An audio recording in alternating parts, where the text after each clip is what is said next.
اگر زمین آسمان میں دو خدا ہوتے، تین ہوتے، تو ساری کائنات تباہ و برباد ہو جاتی۔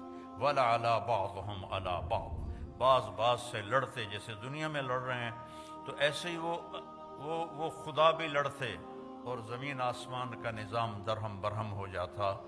تو یہ علم نبی کے ذریعے سے ہمارے پاس آیا کہ اس کائنات کو اللہ نے بنایا ہے۔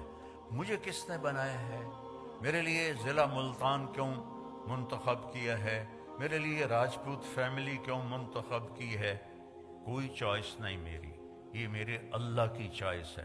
میری زبان اردو پنجابی کیوں بنائی ہے؟ یہ میرے اللہ کی چوائس ہے، میری کوئی چوائس کوئی نہیں۔ یہ عورتیں کیوں بن گئیں؟ آپ مرد کیوں بن گئے؟ کوئی کالا کیوں بن گیا؟ کوئی گورا کیوں بن گیا؟ کسی کی اینک کیوں چڑھ گئی؟ کسی کے ہاتھ میں لاٹھی کیوں آ گئی؟ کوئی لنگڑا ہو کے کیوں چل رہا ہے؟ کوئی بیڈ پہ پڑا کیوں پڑا ہوا ہے؟ اس سب کے پیچھے ایک اللہ ہے۔